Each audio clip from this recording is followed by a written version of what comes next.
Assalamualaikum warahmatullahi wabarakatuh, Bapak Ibu. Bagaimana? Apakah kita sudah bisa mulai kembali kegiatan pelatihan kita pada siang hari ini? Dan juga menyapa Prof. Heru dan Prof. Rahman.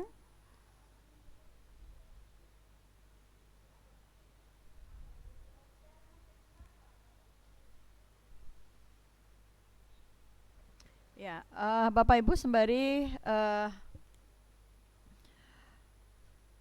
kita menantikan kehadiran kedua narasumber kita dan kesiapan Bapak Ibu untuk kembali mengikuti kegiatan ini, mengingatkan untuk mengisi daftar hadir yang telah disampaikan melalui chatroom. Dan nanti juga insya Allah panitia sudah men-share ya materi dari narasumber kita. Dan nantinya untuk diskusi Bapak Ibu bisa menggunakan chatroom dan juga dengan raise hand nanti, dan akan kami persilahkan. Dan nantinya untuk tertibnya kegiatan kita dan betul-betul kita manfaatkan waktu semaksimal mungkin. Sangat berharap nantinya Bapak Ibu yang akan bertanya, yang kami berikan kesempatan, mohon itu langsung pada poin atau langsung pada pokok pertanyaan, karena masih banyak hal yang nanti mungkin kita akan mendapatkan informasi dari kedua narasumber kita berkenaan dengan bagaimana sih strategi yang harus kita siapkan agar tulisan kita, artikel kita layak dan memenuhi persyaratan untuk kita sampai pada jurnal ilmiah berreputasi internasional.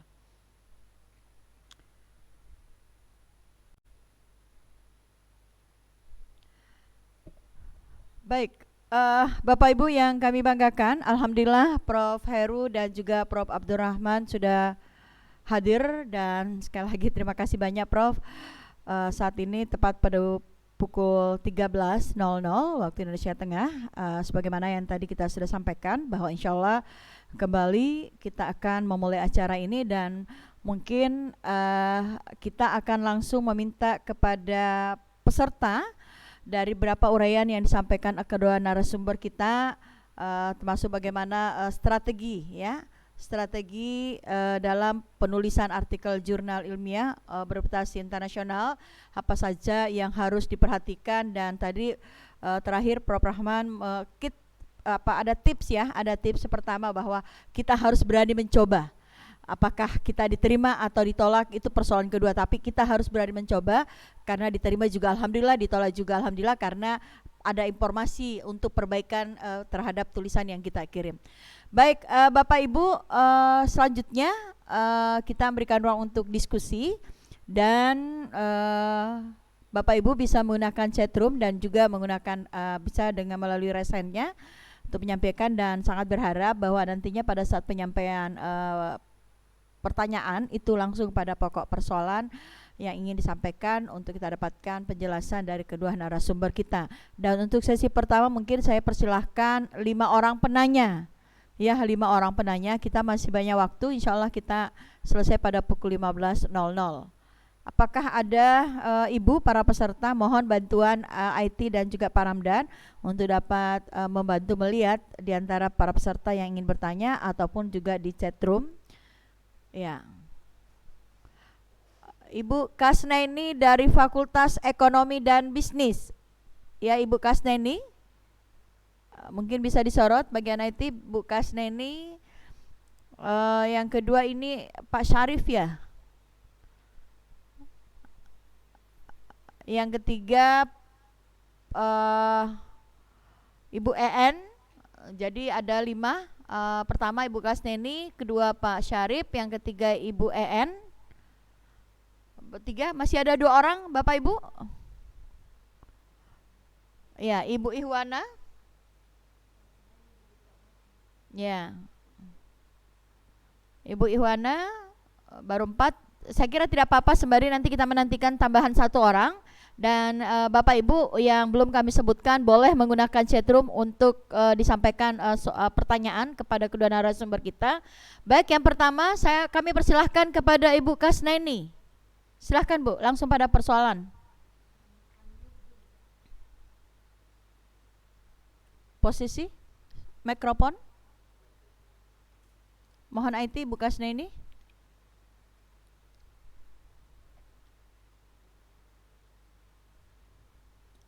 IT FEB Kasnaini. Assalamualaikum warahmatullahi wabarakatuh. Waalaikumsalam warahmatullahi wabarakatuh. Terima kasih atas kesempatan yang diberikan kepada saya. Langsung saja, saya lebih banyak melakukan penelitian di bidang kualitatif dengan pendekatan kualitatif. Nah, mohon kiat dari Bapak pemateri, terutama tadi saya melihat yang pemateri pertama itu kayaknya lebih condong ke kualitatif. Katanya untuk masuk ke jurnal internasional bereputasi, untuk pendekatan kualitatif itu sangat sulit. Nah, itu bagaimana kiatnya untuk jika misalnya saya ingin masuk ke jurnal bereputasi dengan pendekatan kualitatif. Adakah kiat-kiatnya begitu? Yang kedua adalah mohon info tentang jurnal-jurnal internasional bereputasi yang memang pendekatannya kualitatif, karena selama ini saya nyari tapi kayaknya mungkin minim informasi, minim keahlian mungkin, hingga kemudian saya belum menemukan yang pas untuk memang untuk melakukan penulisan dengan pendekatan kualitatif. Saya rasa itu saja Bu, terima kasih. Konsentrasi saya pemasaran Bu. Oke. Demikian Bapak pemateri, mohon informasinya. Terima kasih. Assalamualaikum warahmatullahi wabarakatuh. Salam, terima kasih. Selanjutnya Pak Sarip, dan mohon disampaikan Pak, pertanyaannya ditujukan ke narasumber Prof Heru atau ke Prof Abdurrahman, silahkan. Pak Sarip.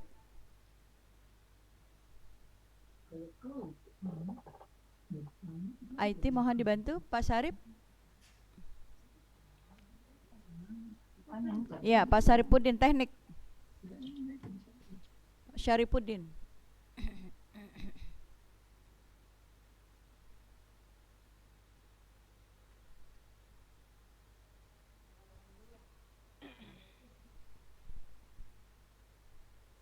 Halo, bagaimana Pak Syarifuddin? Silahkan Pak. Mikrofonnya IT.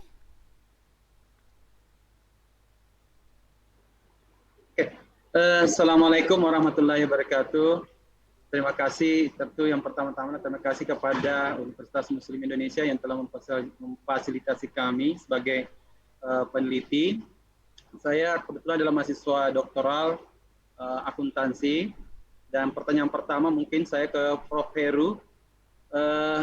Kasus saya adalah bahwa kebetulan saya sama mungkin dengan visi dari UI tadi, adalah bahwa penelitian saya berusaha mengintegrasikan nilai-nilai keislaman dengan manajemen modern dengan menggunakan metodologi penelitian kuantitatif. Nah, ada beberapa promotor mengatakan bahwa penelitian kuantitatif dengan terhadap nilai-nilai keislaman atau religiositas itu tidak cocok katanya dengan metode kuantitatif. Karena biasanya kalau kuantitatif itu cenderung positivistik, dan biasanya religiositas itu atau keislaman itu cenderung dogmatis, jadi dianggap tidak match antara metode kuantitatif dengan penelitian keislaman. Itu yang pertama mungkin ke Prof Heru.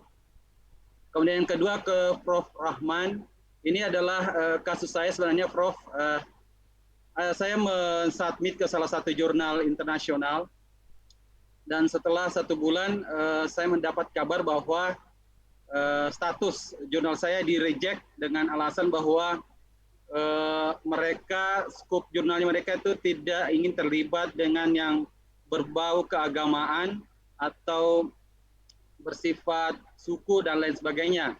Namun tiba-tiba 1 bulan kemudian saya dapat lagi kabar, email langsung, dia katanya minta saya perbaiki ulang jurnal tersebut untuk diperbaiki atas review.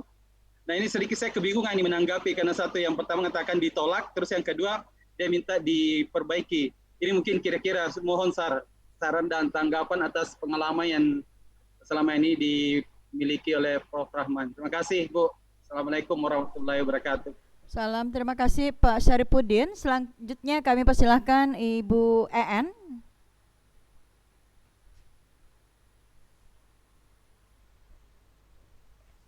Bismillahirrahmanirrahim. Assalamualaikum warahmatullahi wabarakatuh. Salam. Alhamdulillah, terima kasih atas kesempatan yang diberikan kepada saya. Ada 2 pertanyaan yang ingin saya sampaikan. Apa suara saya terdengar, Ibu? Mohon maaf. Iya, Moderator. kedengaran Bu, kedengaran. Halo? Iya, silahkan Bu, silahkan. Silahkan Bu EN. Ya, terima kasih banyak Ibu. Saya ingin bertanya kepada Prof. Heru, Bu, tentang introduktif ya atau pengantar. Itu apakah ada perbedaan untuk pembuatan introduktif bagi penelitian kualitatif dan kuantitatif? Itu yang pertama. Yang kedua, tentang kehati-hatian dalam memilih jurnal yang bereputasi, yaitu jurnal Scopus dengan yang tadi saya mohon maaf kurang begitu jelas, karena yang saya pahami itu memang Scopus itu mungkin tertinggi ya, dan Prof menjelaskan tentang Sinta 1. Jadi beliau mengatakan bahwa untuk jurnal Scopus dengan Sinta 1 itu sama. Mohon penjelasannya karena tadi mungkin saya kurang begitu konsentrasi. Terima kasih banyak Ibu Moderator. Assalamualaikum warahmatullahi wabarakatuh. Salam, terima kasih banyak Bu. Selanjutnya kami persilahkan Ibu Ihwana As'ad.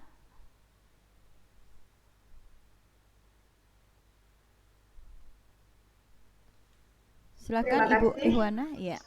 Terima kasih. Assalamualaikum warahmatullahi wabarakatuh. Salam. Pertanyaan saya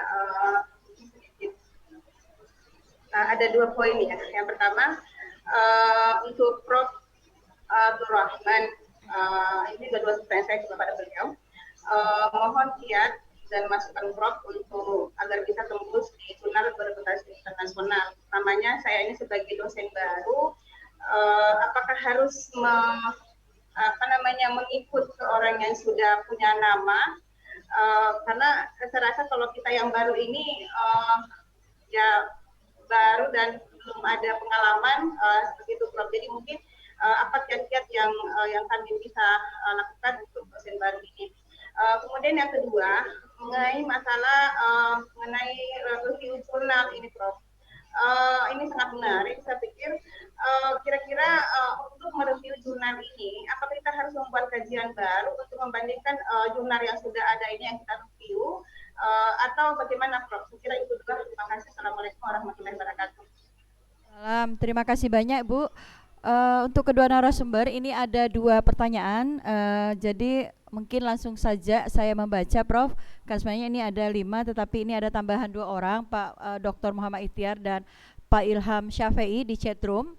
Pertanyaan Pak Ikhtiar, Pak Dr. Ikhtiar, untuk Prof. Rahman, apakah SJR jurnal menjadi syarat penilaian untuk GB?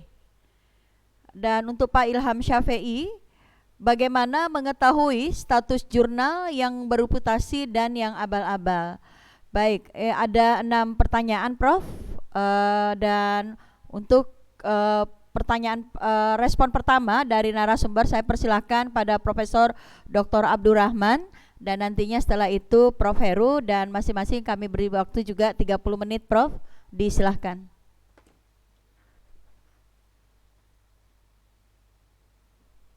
Mohon IT. Ini saya catat, makasih Bu Moderator dan juga para penanya yang luar biasa semuanya. Di catatan saya mencatat ada 5 pertanyaan, nanti kalau ada yang terlewat nanti bisa diingatkan oleh moderator dan para penanya. Silakan nanti kalau Anda mau interaksi langsung sekiranya akan ada pertanyaan lebih lanjut. Yang pertama adalah terkait dengan status dari editor. Pertama, Anda memperoleh rejection letter, surat penolakan, kemudian setelah 1 bulan Anda dapat disuruh revisi. Ini kalau dalam bahasa agama namanya nasah mansuh. Jadi yang pertama itu andainya itu di reject ya, itu dinasah dengan disuruh untuk revisi. Kalau boleh tahu Pak, jurnalnya apa Pak? Pak Syarif? Oke, apapun itu jurnalnya, maka Anda ikuti aja yang kedua, revisi aja. Ya. JAVEP Pak Dokter. Apa? JAVEP, Jurnal Accounting Korea punya. Kodisa. Oke ya, itu berarti diikuti aja Pak. Nanti poin by poin yang minta dia revisi itu apa, maka nanti itu dijawab satu persatu ya. Membuat namanya respond to reviewer comment. Jadi buat semacam tabel, ini saran perbaikan dari reviewer, kemudian perbaikannya itu adalah seperti ini, kemudian itu ada di halaman berapa ya. Nanti Anda bisa menggunakan fasilitas yang ada di Word pakai tracking ya, biar editor itu tahu mana yang Bapak perbaiki ya. Cuma problemnya saya sedikit Pak Dokter. Ya silakan. Problemnya saya sudah terlanjur lagi mensubmit ke jurnal internasional yang lain. Gimana itu Pak Dokter? Oh, nggak bisa kalau gitu. Nggak bisa Pak, nggak masalah. Bapak juga nggak salah. Yeah. Bapak juga nggak salah, karena sana itu sudah reject gitu. Ya, itu Anda kalau sudah di reject itu sudah bebas menghantar ke yang lain gitu ya. Itu Bapak nggak salah. Jadi nggak masalah Pak. Kecuali nanti kalau di sana reject, harapannya tidak di reject, maka Bapak bisa kembali ke jurnal yang Korea itu untuk meminta revisi, gitu ya Pak ya. Jadi sekarang jangan lagi. Double submission is one of misconduct type. Jadi itu kalau Anda nanti submit lagi ke jurnal yang minta revisi itu Anda melakukan misconduct ya, gitu. Oke, jangan. Oke, kemudian yang kedua, kiat bisa publish harus menggandeng nama terkenal. Saya ingin cerita. Mungkin di luar itu banyak berseliweran isu dan itu sangat boleh jadi ada benarnya. Kalau Anda itu menggandeng orang yang terkenal, penerima Nobel, let's say, ya, maka itu akan berpotensi untuk diterima. Berpotensi untuk diterimanya itu banyak, tinggi. Tetapi itu bukan satu-satunya faktor determinan untuk artikel Anda itu diterima. Anda gandeng siapapun ya, bahkan Presiden Obama, mantan Presiden Obama, kalau artikel Anda itu nggak bagus juga nggak akan diterima. Memang. Ya itu juga saya akui. Kalau Anda menggandeng nama besar dengan menggunakan paper standar, maksudnya ada dua paper yang kualitasnya itu sama. Yang satu ini Anda menggandeng orang yang terkenal, yang satu ini tidak. Maka kan untuk diterima yang menggandeng orang terkenal ini lebih tinggi. Karena apa? Saya cerita. Kebanyakan jurnal bagus yang pakai ScholarOne itu mekanisme reviewnya itu adalah single blind. Jadi proses review itu ada yang namanya zero blind, ada single blind, ada double blind. Yang tentunya yang paling bagus adalah double blind. Zero blind itu apa? Baik author sama reviewernya itu sama-sama tahu siapa penulisnya, siapa reviewernya. Itu namanya zero blind. Nah, yang banyak ini adalah single blind. Single blind itu apa? Penulisnya itu dia tidak tahu siapa reviewernya. Tapi reviewer itu tahu siapa penulisnya. Ya, dan itu kebanyakan jurnal yang paper saya itu kebanyakan hampir single blind. Sama ketika saya mereview itu saya juga tahu ya. Misalkan level jurnal yang saya ceritakan yang impact factor-nya 11 itu ya, dan hampirlah jurnal-jurnal Elsevier di bidang food science itu hampir semuanya adalah single blind. Single blind itu apa artinya? Saya itu sebagai reviewer itu tahu siapa penulisnya, tapi si penulis itu tidak tahu siapa reviewernya. Nah, di sini sangat boleh jadi yang mereviewer itu kan teman Anda, atau mungkin student, atau mungkin kolega Anda, atau mungkin murid Anda, atau guru Anda. Ini level internasional loh ya. Sehingga itu seringkali itu memudahkan. Saya punya cerita, dulu pas saya sekolah S3, itu ya gitu, profesor saya pernah bahkan sering bilang, Pak Rohman papermu direview ini. Ya itu manusiawi, walaupun cara etik nggak boleh ya. Secara etik itu reviewer adalah confidential. Tidak boleh kita itu cerita bahwa saya itu mereview, itu nggak boleh. Ya, karena itu melanggar kode. Tapi namanya manusia ya. Itu kan seneng ya, misalkan saya dengan Pak Syarif itu kenal baik, kebetulan papernya Pak Syarif diberikan ke saya, Pak Syarif hantar jurnal ke A, editornya A. Saya itu teman akrabnya Pak Syarif. Pak Syarif, ya ini paper disuruh mereview saya, itu jelas melanggar etik saya. Kalau saya cerita ke Pak, tapi namanya teman ya gimana lagi. Kalaupun kita itu tidak memberitahu ke Pak Syarif, secara subjektivitas saya akan menerima ya dengan kalau paper itu ya standar gitu ya, itu memang itu ada benarnya ya itu gitu. Tapi Anda jangan berkecil hati, di atas itu semua itu adalah kualitas artikel. Tidak mungkin, walaupun makanya tadi saya cerita kalau paper itu standar jurnal, bukan yang below standard. Kalau itu di bawah standard ya nanti editornya ya malu lah. Ya, paper gini kok diterima. Gitu ya. Itu artinya ya itu berlaku ketika paper Anda itu sudah standar, ya itu ada benarnya. Oke, saya juga pernah gitu, teman saya tadi bahkan yang cerita-cerita yang paper yang di Mid Science tadi ya, yang impact factor-nya mungkin sekarang 3,4 itu yang review ya teman saya ya email ke saya, Pak Rohman, ini saya disuruh mereview paper Anda gitu. Ya sudah review aja gitu. Akhirnya ya diterima gitu. Kan seneng ya di sisi orang tadi memberitahu ke audiens, seneng gitu loh bahwa dia itu merasa ini loh saya juga ada jasa saya gitu. Ya, tapi itu melanggar kode etik ya. Karena apapun yang terkait dengan review itu harus bersifat konfidensial. Bahkan ya etika review itu gini, sampai gini Bapak Ibu. Misalkan saya itu disuruh mereview papernya Pak Syarif. Saya itu ada yang tidak ngerti tentang istilah. Itu saya tidak boleh langsung tanya ke Bu Neti. Nggak boleh. Saya harus lapor dulu ke editornya. Saya kesulitan untuk hal ini. Boleh nggak kalau hal ini saya tanyakan ke Bu Neti? Sampai segitu etikanya. Ya, gitu ya. Jadi makanya kalau Anda nanti paper Anda standar, Anda nanti ngambil S3 atau sekarang sudah S3 di bawah profesor yang sangat terkenal, itu memang mudah ya, memang lebih mudah.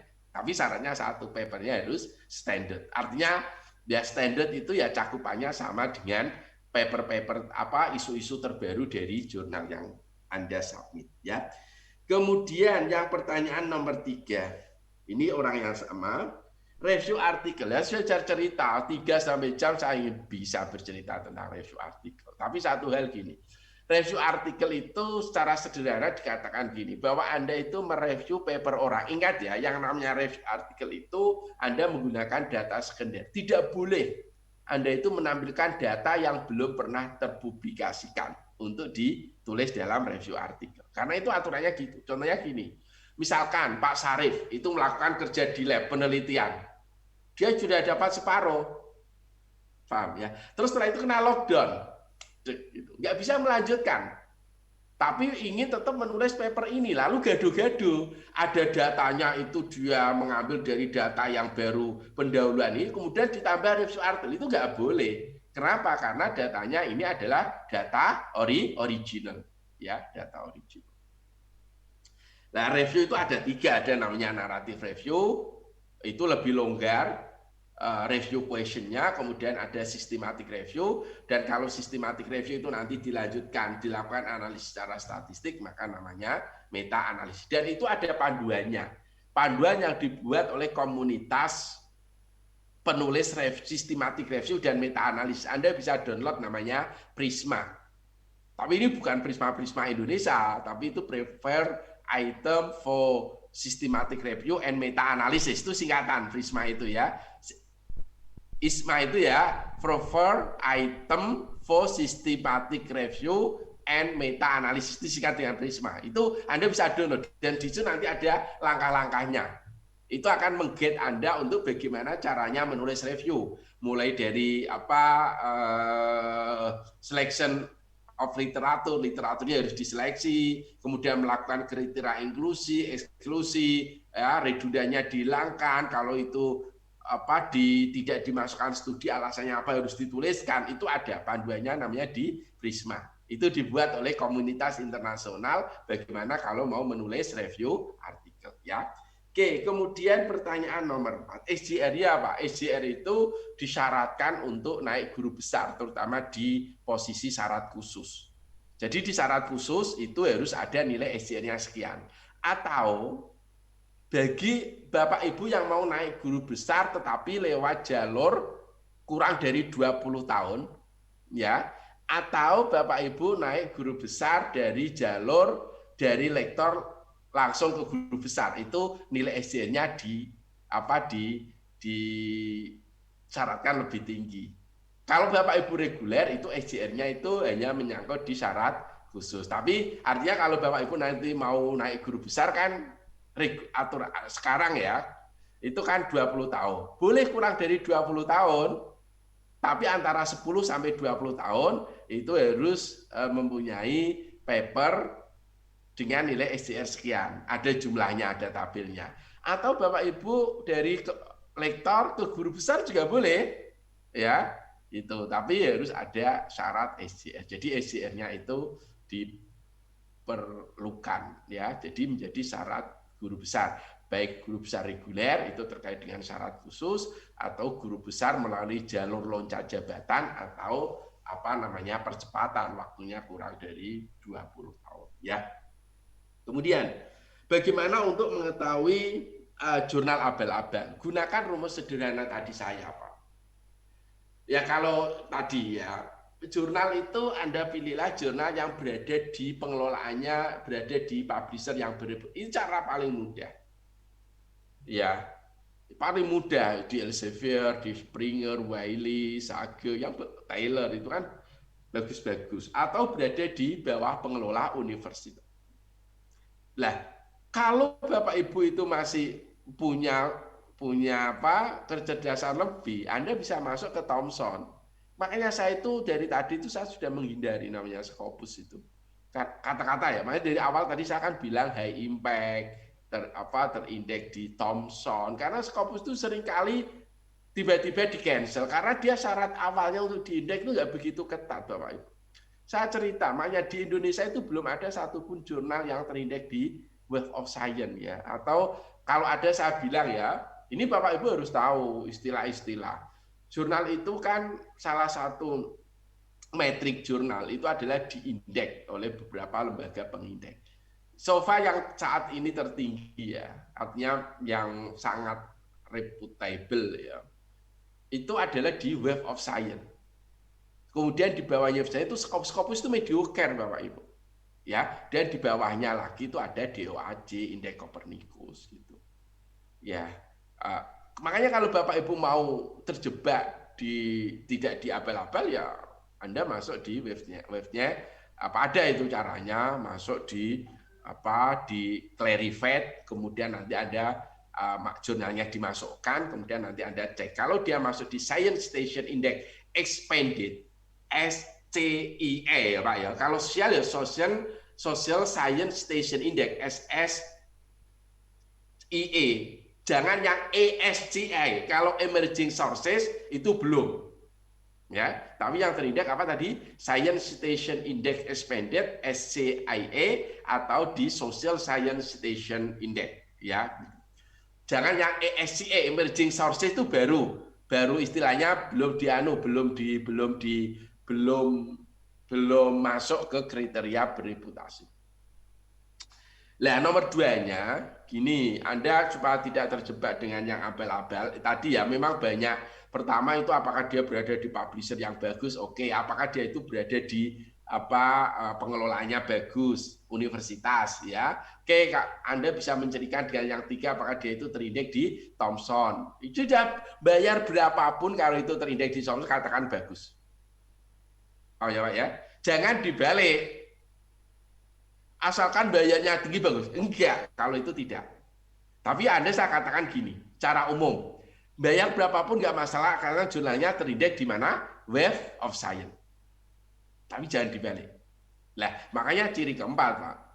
Kalau Anda itu menggunakan jurnal mau publish, tiba-tiba itu bayarnya kok banyak dan itu tidak indeks di Web of Science. Nah, ini hati-hati, itulah abal-abal atau namanya predator. Predator itu apa? Predator itu kan memangsa ya artinya. Jadi jurnal pemangsa. Maksudnya pemangsa itu apa? Anda sudah mengeluarkan uang, artikel Anda tidak direview, langsung di layout, langsung dipublikasikan. Maka itu namanya adalah predator. Itu hati-hati Bapak Ibu. Oke, sebagai ringkasan tadi ya, apakah Anda checklist jurnal tadi itu berada di publisher yang bereputasi, ataukah yang kedua itu dia di bawah pengelolaan universitas, misalkan di bawah UGM, di bawah ITB gitu ya, di bawah UMI ya. Yang ketiga, apakah dia itu masuk ke Web of Science atau Science Station. Ini memang tinggi kriteria ini. Kriteria yang saya katakan ini tinggi itu. Saya nggak menyebut Scopus ya. Kemudian yang keempat itu adalah apakah dia itu bayarnya tinggi atau enggak.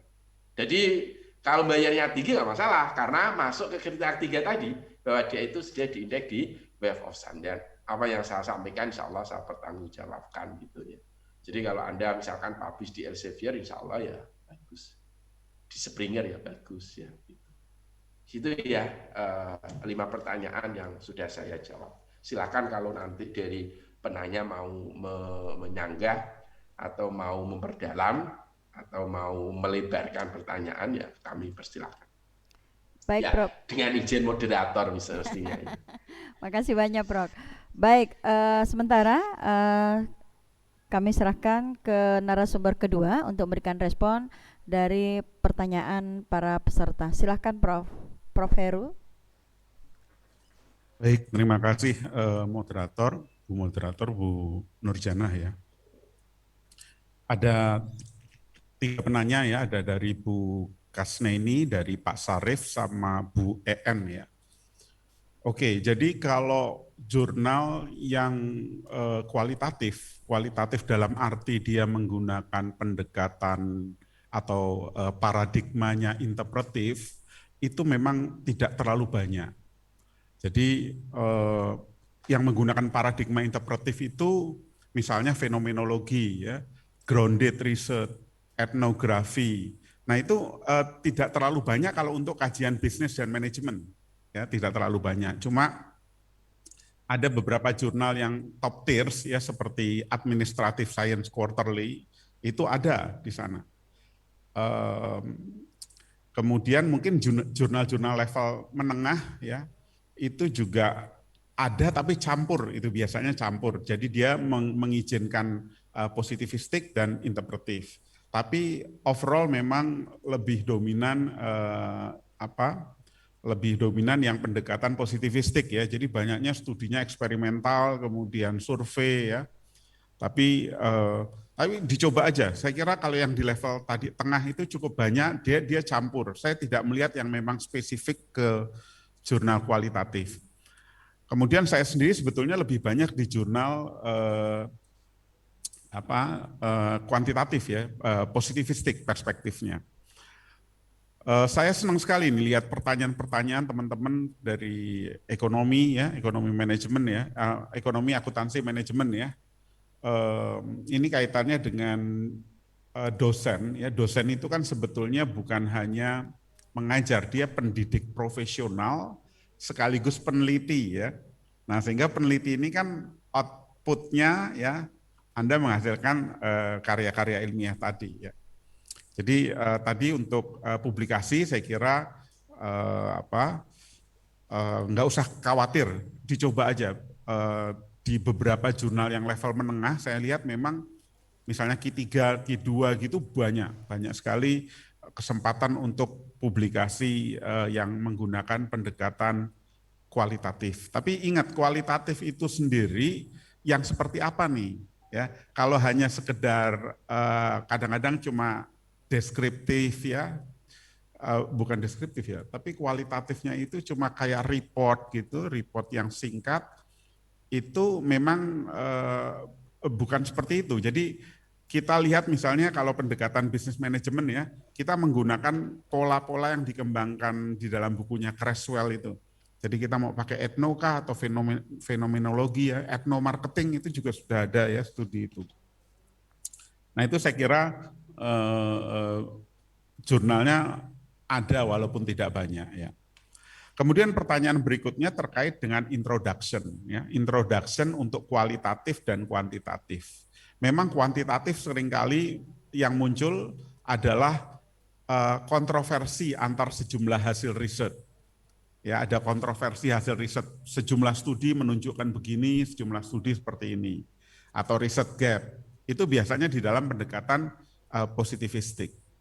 Tapi kalau pendekatan interpretif, misalnya kita menggunakan pendekatan etnografi, case study, ya, ataupun fenomenologi, ini sifatnya induktif. Kalau yang positivistik itu didaktif.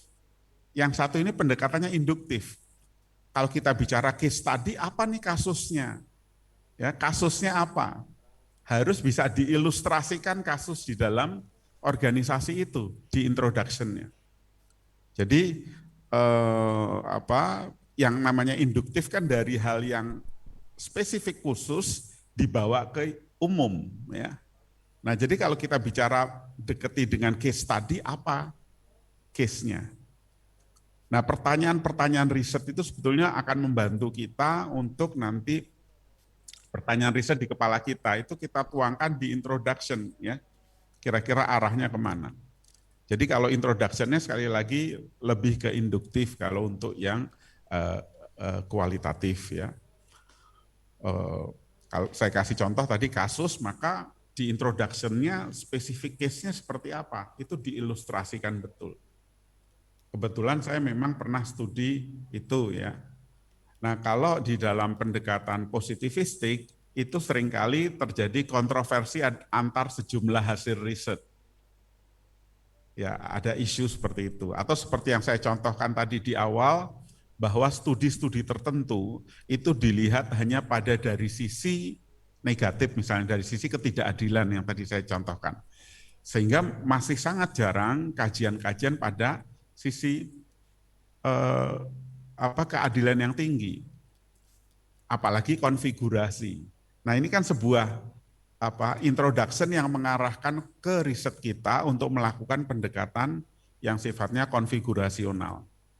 Ya, jadi introduction ini mengantarkan, ya, mengapa riset kita ini penting, ya, why your research is important, ya, di sini. Mengapa riset ini jadi penting di situ. Itu untuk introduction-nya, ya. Kemudian saya tertarik juga dengan JAVEP, ya. JAVEP ini menarik sekali, fenomena jurnal JAVEP ini.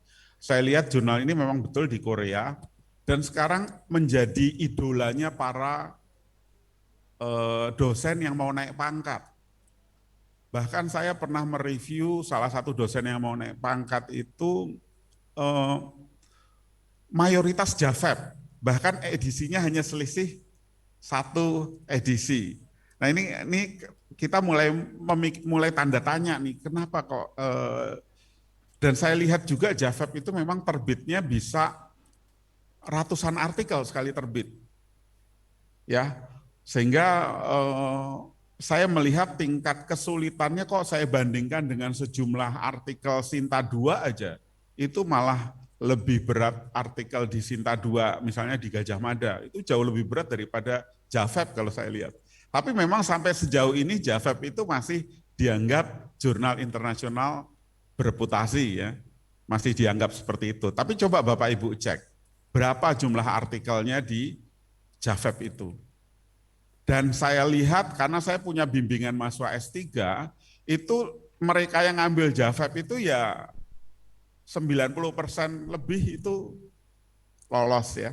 Maksudnya 90% itu diterima di JAVEP. Tapi JAVEP sejauh ini tidak kita belum melihat dia kena discontinue atau mungkin dia itu predatory, saya tidak melihat itu. Masih aman, ya. Cuma ada indikasi dia itu tidak terlalu kompetitif. Indikasinya apa? Jurnal yang artikel yang diterima itu lebih dari 100 kalau saya lihat, banyak. Terus terbitnya, ya. Jadi beberapa teman-teman dosen yang naik pangkat itu ketika ngajukan itu artikelnya idolanya Javeb loh. Saya pikir kok Javeb terus gitu kan. Ini jadi itu mulai menimbulkan pertanyaan. Ya. Jadi itu ya. Kemudian tadi terkait dengan kenaikan pangkat itu ya. Kenaikan pangkat itu kan yang istimewa itu yang kurang dari waktunya ya. Ada yang kurang dari 8 sampai 10 tahun untuk lektor kepala ya. Sama yang guru besar yang kurang dari berapa tadi 20 tahun ya. Nah itu memang ada syarat SJR tadi ya. Kalau yang lektor kepala itu kalau tidak salah 0,15 SJR-nya. Kemudian kalau yang guru besar itu 0,5. Kemudian kalau untuk yang lompat jabatan itu harus punya minimal 4 jurnal internasional bereputasi ya. 1 diantaranya itu SJR-nya 1 diantaranya. Lalu 2 lagi itu tidak terkait dengan disertasinya. Tidak terkait dengan, maksudnya tidak terkait dengan doktornya gitu. Yang 2 ya. Nah, sehingga itu tadi minimal 4. Jadi kalau saya lihat 4 itu sudah cukup aman ya. Kadang-kadang banyak sekali dosen itu buat tulis di jurnal itu sampai 10 ya internasional, tapi dia nama ke-7, nama ke-6, nama ke-5 ya. Nah, ini saya kira malah sebetulnya menyusahkan reviewer ya. Jadi reviewer itu ngitungnya itu jelimet kecil-kecil ya. Sedikit-sedikit itu, sudah begitu jurnalnya juga tanda tanya. Atau jurnalnya itu misalnya tidak sesuai dengan bidang ilmu, Bapak Ibu misalnya manajemen atau akuntansi, tapi terbitnya di International Journal of Engineering, ya, atau International Journal yang terkait civil engineering. Itu saya lihat beberapa seperti itu. Dan yang khusus yang tadi saya sebutkan, itu pernah saya coba masukkan artikel, itu saya hari itu juga saya dibalas diterima kok. Ya, hari itu juga diterima. Nah, ini saya beri warning pada mahasiswa saya. Terus terang di akun Scopus saya, itu tidak semuanya bersih. Artinya saya juga beberapa kecolongan jurnal predatory. Tapi itu biasanya saya tidak nama pertama di situ. Jadi mahasiswa saya itu buru-buru untuk publikasi, kemudian menyertakan nama saya, lalu masuknya jurnal predatory, dan akhirnya saya juga ikut-ikutan kebawa ke situ. Nah kadang-kadang seperti itu. Tapi kalau saya sebagai penulis 1, itu tidak ada yang predatory. Ya, jurnalnya alhamdulillah jurnal-jurnal yang baik. Nah jadi saya kira itu Bapak Ibu perlu hati-hati. Kemudian juga terkait dengan tadi pertanyaan yang aman ya, yang aman itu tadi persis seperti yang disampaikan oleh Pak Prof. Abdurrahman ya, bahwa jurnal itu berafiliasi dengan universitas dan universitasnya kredibel ya. Yang kedua tadi terkait dengan publisher tertentu ya, seperti Elsevier ya, kemudian Springer, Wiley ya, Taylor and Francis ya. Nah itu Sage ya, itu saya kira termasuk aman di situ. Kemudian juga tidak berbayar ya untuk jurnal-jurnal tadi. Nah saya sejauh ini saya belum pernah bayar itu ketika karena saya juga nggak banyak sih artikel yang betul-betul saya yang nulis sendiri, itu tidak terlalu banyak ya. Artinya belum sampai 20, tapi itu saya sebagai penulis 1 itu belum pernah berbayar.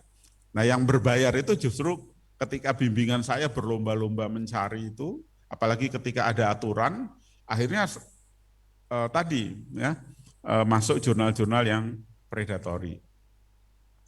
Baik, kemudian untuk penilaian ya, penilaian jurnal itu yang pertama ketika di penilaian angka kredit itu dia harus memenuhi unsur-unsur dari sebuah artikel ilmiah ya. Unsur sejauh ini formatnya demikian ya. Mulai dari introduction ya, kemudian teori, ya, metodologi, ya, hasil risetnya, ya. Nah itu unsur-unsurnya terpenuhi enggak? Walaupun mungkin tadi ada bentuk-bentuk lain seperti yang dipaparkan oleh Prof. Abdul Rahman, mungkin itu juga akan diamati, dilihat apakah unsur-unsur itu sudah terpenuhi. Ya. Yang kedua, tingkat rigornya. Rigor di sini artinya secara metodologi dan secara teori dia kuat. Jadi ketika kita mengkonstruksi hipotesis misalnya, kalau dia pendekatan positivistik, maka jelas itu teorinya seperti apa, previous study-nya, logik enggak, logika masuk logika tidak. Ini kita bicara rigor secara teori. Lalu rigor secara metodologi, ya. Metodenya pas enggak ya untuk meneliti itu. Jadi metode itu ibaratnya seperti alat ya. Ketika kita motong kertas itu sebetulnya pakai gergaji boleh sih. Tapi kalau bisa pakai gunting kok enggak pakai gunting aja, malah lebih efisien pakai gunting ya. Nah, ini saya kira bicara rigor ya. Kemudian kebaruan ya, kebaruan itu akan dilihat termasuk juga nanti Bapak referensinya. Reference sama citation harus hati-hati nih. Karena banyak jurnal itu meloloskan juga ya. Ada jurnal-jurnal yang tadi seperti disampaikan oleh Prof. Abdul Rahman, Scopus ini kadang-kadang lewat juga itu. Bahasanya ada tulisan masih Indonesia belum tertranslate, itu kadang-kadang lolos diterima. Nah, ini pasti ada problem dengan jurnalnya nih. Ya. Jadi itu harus hati-hati nih. Nah, reference sama citation juga harus match ya. Referensi sama citasinya. Kemudian referensinya juga misalnya masa di jurnal internasional bereputasi referensinya buku panduan, buku teks ya. Nah, itu aneh ya. Harusnya referensinya juga dari jurnal-jurnal yang qualified ya, yang syukur yang top tiers ya. Kalau di manajemen misalnya Journal of Management, Academic Management Journal, Administrative Science Quarterly, nah itu jurnal-jurnal top tiers. Nah itu yang jadi referensi. Jangan buku kiat-kiat berwirausaha, wah kiat-kiat berwirausaha kok dijadikan referensi, ini kan bukan buku bicara teoritik ya. Nah ini kita nanti bicara kebaruan. Ya kemudian tidak ditemukan indikasi plagiasi, itu biasanya ada cek Turnitin nanti ya. Itu juga akan dicek. Kemudian publishernya, nah publishernya penting juga, itu juga menentukan ya publishernya. Tadi yang disampaikan Prof. Abdul Rahman itu kalau masuk di situ ya reviewernya angkat topi. Bahkan saya pernah cek para reviewer pun saya kalau di bidang manajemen akuntansi IE itu saya hampir bisa memastikan mereka juga pernah ada predatorinya. Ya walaupun mungkin bukan aspek kesengajaan karena memang ini kayak masuk hutan belantara sebetulnya awalnya ya. Kemudian tadi referensi ya, referensinya juga harus dipilih betul-betul ya. Saya kira itu ya hal yang penting yang harus dicermati oleh para peneliti ya. Mungkin ada yang lewat nggak ya, yang belum pertanyaan terkait dengan. Oke, saya kira itu nanti kalau ada yang ingin ditanyakan lebih lanjut silahkan. Saya kira itu Bu Nur, matur nuwun. Iya. Baik Prof, terima kasih Bapak Ibu. Sekira jawaban dari kedua narasumber kita khususnya para penanya sudah kita dengarkan secara seksama. Namun kita masih memiliki banyak waktu, masih ada 1 jam 15 menit, karena itu kami masih membuka untuk sesi kedua untuk diskusi dan masih mempersilahkan 5 penanya. Dan kami sampaikan kedua narasumber bahwa 2 pertanyaan sudah disampaikan oleh Ibu Yusriani FKM dan juga Ibu Sulastri dari Fakultas Sastra. Mungkin masih ada yang ingin bertanya, kami persilahkan tambahan 3 orang Bapak Ibu. Boleh melalui chatroom juga bisa menggunakan raise hand. Baik, Ya, Prof. Rahman dan juga Prof. Heru, mungkin saya membaca pertanyaan dari kedua peserta yang sudah disampaikan melalui chatroom. Dari Ibu Yusriani, dosen FKM, mohon penjelasannya Prof. Heru mengenai hal-hal yang menjadi indikator penilaian, sehingga artikel yang diterbitkan pada jurnal internasional bereputasi dapat dinilai fulcrumnya oleh tim reviewer PAK. Dan yang kedua ada Ibu Sulastri dari Fakultas Sastra. Mohon izin bertanya kepada Prof. Abdurrahman, apakah penyebab utama paper di reject? Dan yang kedua, apakah tidak melanggar kode etik jika kita request teman untuk citasi paper kami? Mungkin sementara 2 orang Prof, kami persilakan. Ini sementara menanti juga Bapak Ibu yang lainnya yang ingin menggunakan kesempatan ini untuk bertanya kepada kedua narasumber kita.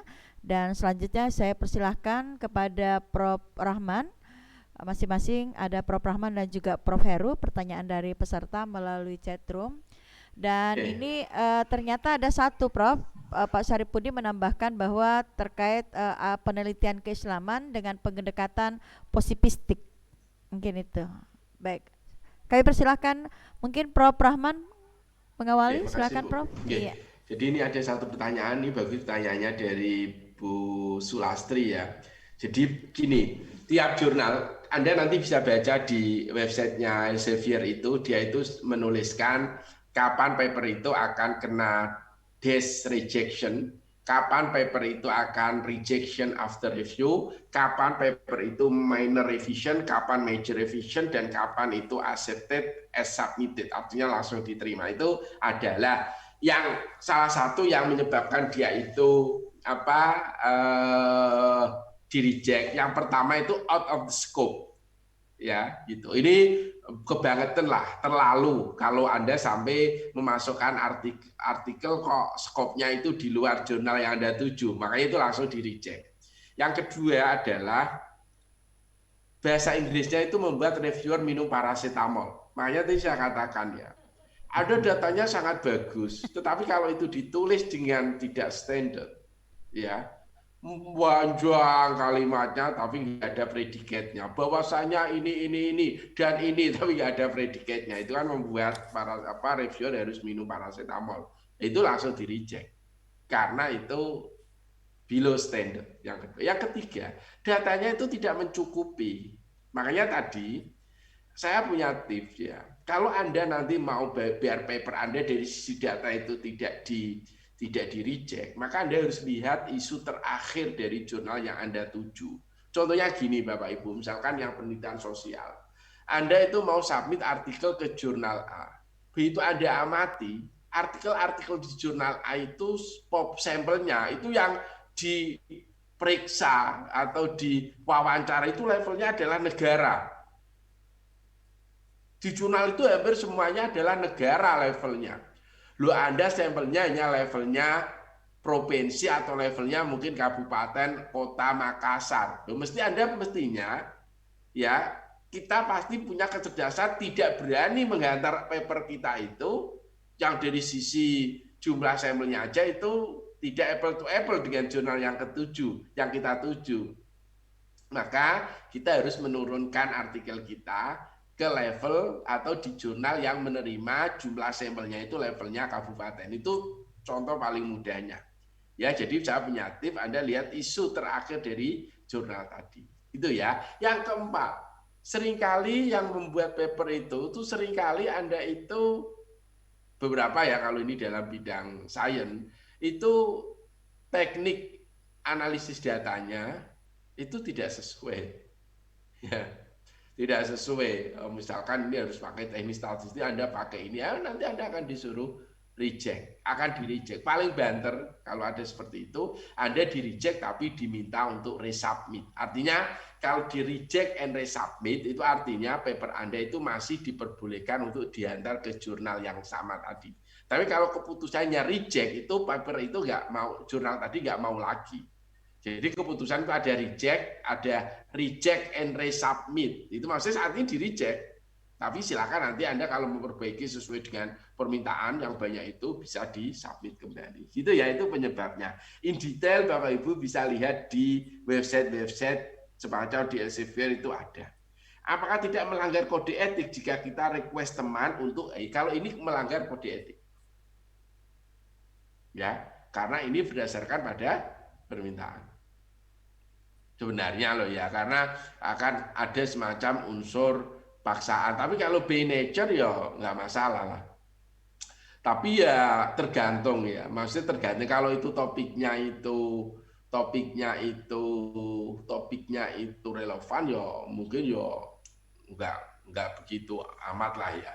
Yang nggak boleh itu kalau Anda harus mengitasi paper saya itu yang nggak boleh. Ya gitu. Tapi biar Anda tidak terkena karena itu ada unsur pemaksaan kan sebenarnya. Kalau enggak itu beberapa teman strateginya enggak gitu Bapak Ibu, enggak minta disitasi, tapi kalau Anda punya paper itu Anda kirimkan ke teman-teman yang bidangnya itu dengan Anda. Itu kan cara halus ya itu. Tapi kan intensi saya biar dia itu saya enggak minta disitasi tapi saya itu masih itu mungkin caranya yang lebih halus lah ya gitu. Caranya. Dan itu secara ya enak. Saya itu memberi kok. Kalau Anda minta administrasi kan posisi Anda itu kan sebagai peminta, bukan sebagai pemberi. Padahal pemberi itu posisinya lebih tinggi kan daripada peminta. Jadi mungkin diubah caranya dari Anda itu meminta menjadi memberikan artikel Anda ke orang yang bidangnya sesuai dengan Anda. Biar status Anda itu sebagai pemberi. Kan keren ya, status pemberi itu kan keren. Ya gitu. Kemudian ya sudah itu dari saya ini kelihatannya ke bawah nggak ada lagi. Ini ada dari Bu Ini ada ya. Saya Rotia. pernah melihat jurnal yang memiliki impact factor tapi bukan jurnal internasional. Enggak. Bapak Ibu gini, kalau jurnal itu kiinat ya, seringkali ini saya kasih tahu. Seringkali jurnal itu karena untuk mempromosi itu dia itu menulis impact factor sekian. Itu kalau Anda nggak pengamat jurnal atau Anda baru pemula, itu Anda akan tertipu. Tapi kalau orang yang sudah sering itu sudah lihat jurnal ini itu dia menulis impact factor itu untuk ngapusi, menarik massa atau tidak. Ya, lah Anda kalau mau apa? Cek di Clarivate ya, cek di Clarivate ini di sini. Nah, ini nanti Anda harus cek di sini Bapak Ibu. Ini websitenya ini saya karena kalau Anda harus melihat Journal Station Report, itu Anda harus membayar. Ini saya tulis untuk mengeceknya, ini saya alamat UR-nya saya kirimkan ke chat ya, itu di situ. Jadi itu Clarivate itu, maka nanti Anda masuk ke situ dan itu free ya. Nanti Anda masukkan artikel Anda, itu nanti kalau di situ dia itu masuk kriterianya adalah Science Citation Index Expanded, SCIE atau Social Science Citation Index Expanded SSIE, maka itu bereputasi. Paham ya? Gitu.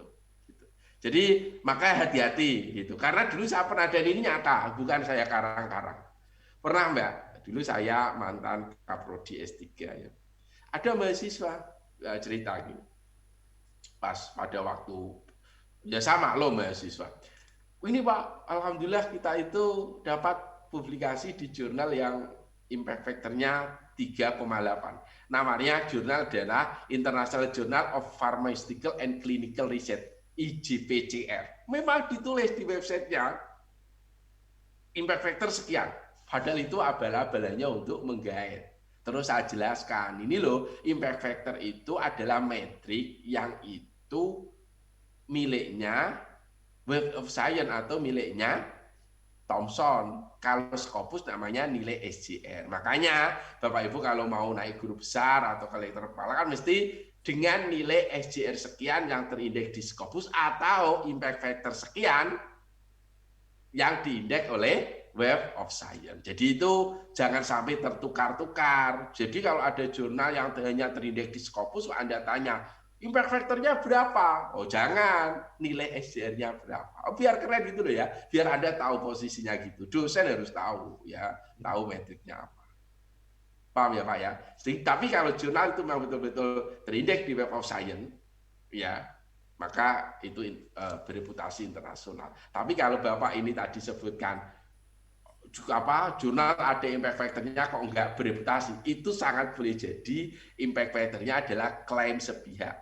Ya, banyak itu jurnal-jurnal India nulis calculated impact factor. Itu hati-hati. Gitu ya Pak ya, gitu. Terima kasih banyak Prof. Dan selanjutnya kami persilahkan Prof. Heru. Ada pertanyaan dari Bu Yusriani FKM. Baik, dari Pak Sarifudin ya. Pertama terkait dengan ini saya kelewatan tadi, pendekatan keislaman dalam kajian dalam paradigma positivistik ya. Jadi kalau kita bicara paradigma positivistik, kalau kita lihat yang lebih operasional lagi itu ada di riset modelnya, model penelitiannya. Jadi kita lihat ada variabel X-nya, ada variabel Y-nya, biasanya ada variabel mediating atau intervening ya. Kemudian ada variabel moderating ya. Nah, cuma kalau masuk jurnal itu kan kita sering bertanya, lalu kebaruannya di mana nih? Nah, kebaruannya di mana? Kebaruannya misalnya kita bicara Islamic work ethics. Misalnya yang terkait dengan budaya Jawa misalnya atau budaya Indonesia atau mungkin spirituality atau religiosity. Nah, ini kan konsep-konsep yang mungkin bisa diangkat sebagai konsep di dalam studi tadi bicara keislaman ya. Nah, kalau kita masuk ke positivistik, maka kita ketika bicara misalnya Islamic work ethics atau Islamic engagement ya. Ini kan sebuah konsep yang masih abstrak. Bagaimana ini kemudian bisa diukur ya, bisa diukur. Nah, maka studinya biasanya eksploratif dulu nih, ada eksplorasi dulu. Atau FGD mungkin dengan para expert untuk mendiskusikan kira-kira apa sih dimensi dan indikator-indikator dari konsep tadi. Jadi tidak paradigm positivistik murni, tapi mungkin tetap ada aspek-aspek tadi, ada FGD, ada eksplorasi, meskipun secara umum dia masih masuk kategori positivistik. Tapi dia tetap perlu eksplorasi. Eksplorasi dari siapa? Misalnya dari publik atau dari expert judgment ya. Ini untuk memberi dukungan terhadap konsep tadi. Karena konsep ini nanti akan jadi variabel. Konsep itu sifatnya abstrak, lalu dibawa ke variabel. Misalnya kita bicara Islamic engagement. Ini sebuah konsep. Lalu dibuatlah alat ukur supaya dia punya nilai. Nah, ini kalau dia sebelumnya dalam artikel belum pernah ada, maka kan perlu satu eksplorasi, perlu FGD, ya, perlu diskusi yang mendalam, ya. Meskipun paradigmanya tetap positivistik, tapi dia perlu melakukan pendekatan yang di luar positivistik untuk konsep tadi itu. Nah, konsep ini kemudian nanti dibawa ke dalam model riset, sehingga kalau konsep Islamic engagement itu punya nilai, punya alat ukur, maka dia jadi variabel. Variabel itu kan konsep yang punya nilai atau konstruk yang kemudian dinilai, ada nilainya. Ya, misalnya tinggi rendah Islamic engagement-nya tinggi, Islamic engagement-nya rendah ya. Atau level of spirituality-nya tinggi, level of spirituality-nya rendah. Atau Islamic work ethics ya. Nah, ini akan masuk ke dalam model penelitian. Ini ciri positivistik pasti ada model. Model itu minimal terdiri dari variabel X dan Y. X dan Y ini adalah independen dan dependent. Tapi biasanya di dalam banyak artikel itu model lebih kompleks. Makanya ada variabel mediating atau intervening, ada variabel moderating ya. Nah, akhirnya jadilah sebuah riset model. Nah, biasanya aspek keislaman itu sebagai kebaruan. Untuk apa? Untuk memperkuat daya penjelas.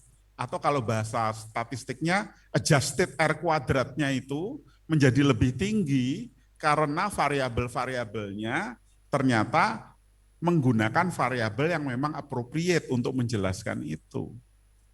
Nah, variabel ini apa? Misalnya tadi variabel keislaman, kita pengen meneliti leadership di komunitas masyarakat Muslim yang punya budaya unik, tapi kita menggunakan transformational leadership yang lahir di Barat. Mungkin secara etik itu bisa jadi pendekatannya tidak bisa etik, tapi lebih ke emik. Pendekatannya lebih terkait dengan konteks harusnya. Nah, ini peluang untuk studi-studi keislaman atau local wisdom di daerah untuk diangkat pada jurnal-jurnal yang positivistik. Tapi memang variabel tadi harus dari konsep lari ke variabel. Konsep itu adalah sesuatu yang belum punya ukuran, belum punya nilai, lalu dibuatlah alat ukur dan nilainya tadi melalui sebuah proses yang biasanya terkait dengan para expert ya, atau dia melakukan eksplorasi ya ke lapangan. Nah, ini saya kira ini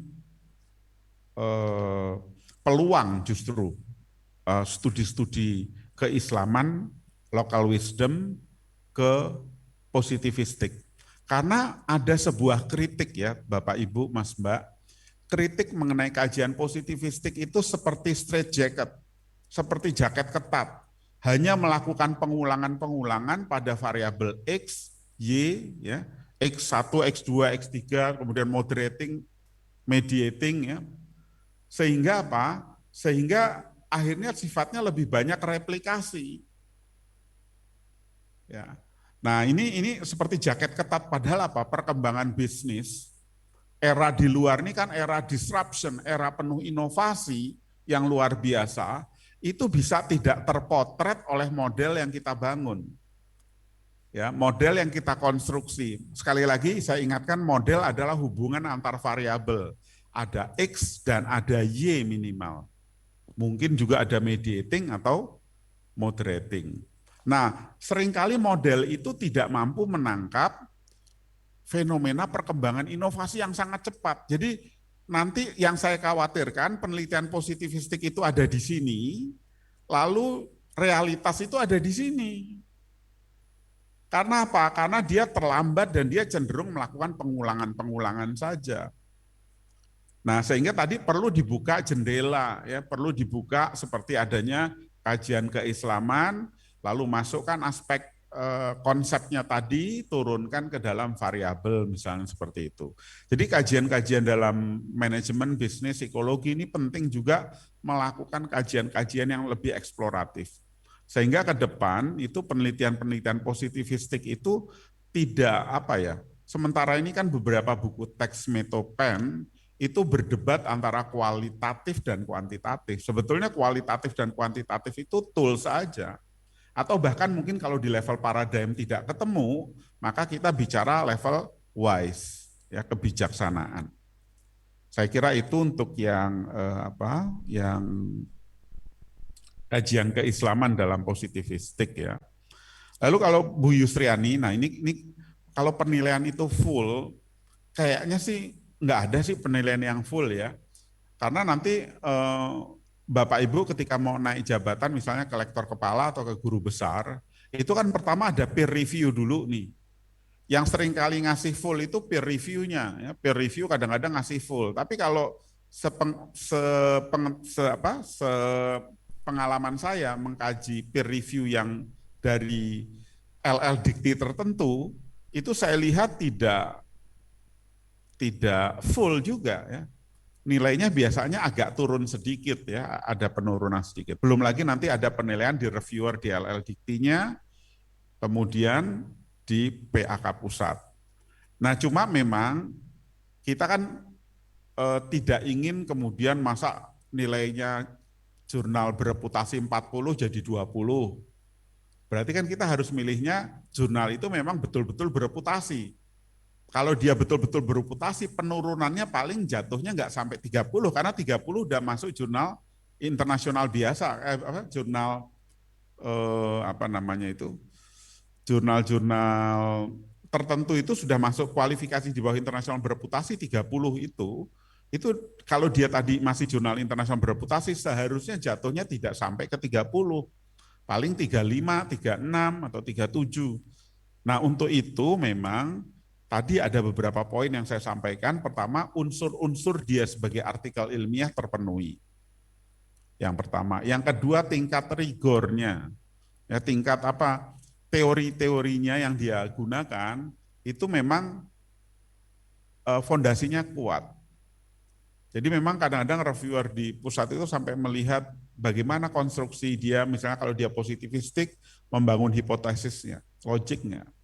Lalu metodologinya, ya. Kemudian kebaruannya, kemudian tidak ditemukan indikasi plagiasi tadi. Nah, ini saya kira penting untuk hati-hati juga, karena apa? Ini belum lama ini ada beberapa dosen kepending itu guru besar sama lektor kepala. Gara-gara apa? Ini saya kasih contoh kasus satu ya. Dosen tadi sebetulnya nilainya sudah bagus ya, sudah memenuhi kalau saya lihat. Ternyata dia punya satu pengalaman, satu artikelnya itu pernah dia kirim ke proceeding di salah satu perguruan tinggi. Itu internasional ya. Kemudian artikel berikutnya, artikel masih yang sama, itu dia kirim ke Sinta, kalau nggak salah Sinta 2 atau Sinta 3. Nah, yang di perguruan tinggi tadi, karena tidak terbit-terbit, maka dia ajukan ke Sinta. Lah, dia tidak mengkonfirmasi perguruan tinggi di mana dia mensubmit pertama. Lalu ketika dicek ya penilaian di PAK, ternyata ada dua terbitan ya, ketika tadi di cek recheck katanya problemnya seperti itu. Akhirnya yang bersangkutan kena pembinaan. Sampai sekarang belum turun, dikembalikan dulu ke perguruan tinggi asalnya untuk dibina selama kalau nggak salah sekitar 1 tahun sampai 2 tahun lah, 1 tahun lah. Jadi ini hal-hal seperti ini harus hati-hati ya untuk. Kemudian tadi publishernya kalau Emerald, Elsevier, Springer saya kira relatif aman ya. Kemudian citasi referensi kembali lagi dicek betul ya. Referensinya betul-betul berbobot, kualitas. Jadi hati-hati juga ketika kita memilih artikel untuk jadi referensi. Mengenai boleh nggak kita mensitasi tulisan kita sendiri? Menurut saya boleh. Itu yang namanya state of the art ya. Ada proses di mana kita mengembangkan sebuah pengembangan keilmuan itu boleh. Cuma yang nggak boleh itu kalau berlebihan. Ya. Jadi kalau cuma sekitar 3-4 artikel dari 30 artikel, 50 artikel itu oke saya kira. Ya. Itu, dan juga kalau memilih rujukan itu memang rujukannya memang terkait dengan kajian kita. Jadi jangan kesannya dipaksakan. Oke, jadi saya kira itu Ibu ya. Jadi tadi dari Bu Yusriani maupun Pak Sarifudin. Terima kasih Bu Moderator. Izin Prof, ini ada pertanyaan dari Pak Daniel dan Pak Lambang, mungkin bisa langsung direspon di chatroom. Penjelasan tentang jurnal ACL Bioplox termasuk ketiga, apakah termasuk jurnal bereputasi, dan juga dari Pak Lambang, Pak Dr. Lambang Said, Lambang Basri, apakah kategori Q1, apa mungkin bisa langsung nilai pool? Oke, yang sebelumnya gimana tadi? Dari Pak siapa yang sebelumnya? Pak Daniel, Pak Dr. Daniel Prof di chatroom tentang jurnal ACL Bioplox, apakah termasuk Q3? Apakah termasuk jurnal bereputasi? ACL Bioflux. Iya. Ini bidang ilmunya apa Bapak? Perikanan, Prof. Perikanan. Oh, pantas saya agak belum begitu paham ya. Nanti coba saya cek. Tadi kalau tipnya dari Prof Abdul Rahman bisa dicek di apa tadi itu? SSI ya. Ya. Itu untuk ngecek yang ACL bioflux ya. Saya agak awam, tapi nanti coba saya bantu kalau ini. Atau mungkin Prof. Abdul Rahman lebih kompeten untuk itu. Terus kalau untuk Q1, apakah mungkin bisa langsung nilai full? Itu juga enggak, Pak. Jadi tetap harus lihat poin-poin tadi apakah memenuhi unsur artikel ilmiahnya, tingkat rigornya, kebaruannya, kemudian referensinya. Karena kalau Q1, karena gini loh, Q1 itu juga enggak, saya dulu berpikir di ilmu, kebetulan saya di manajemen ya, itu Q1 itu pasti top, markotop ya. Tapi ternyata saya itu pernah, yang tadi saya kasih contoh, saya masukkan hari ini ya, itu ya hari ini juga accepted itu Q1 loh itu. Wah itu saya bilang, terus saya larang ke mahasiswa saya. Tapi ternyata dulu mahasiswa saya yang di S2 MM ada yang pernah masukkan ke situ dan membawa nama saya juga Q1. Saya cek di Sinta itu Q1. Nah, saya cuma heran loh kok ini Q1 ya, padahal tanpa review ya. Ini kalau di PAK itu akan ditelusur sampai ke proses korespondensinya. Jadi korespondensinya akan dicek. Kalau seandainya Q1-nya tadi itu tidak discontinue. Karena Q1 ini pernah ngalamin discontinue loh. Jadi saya dulu bayangin Q1, Q2 itu nggak mungkin discontinue. Ternyata ya Q1 itu discontinue. Bahkan ada jurnal, ini mungkin cerita dari kajian manajemen Prof. Abdul Rahman. Jadi ada jurnal namanya Information. Itu afiliasinya ke universitas loh. Discontinue. Jadi memang ya akhirnya kita tetap hati-hati juga ya, hati-hati terhadap ini.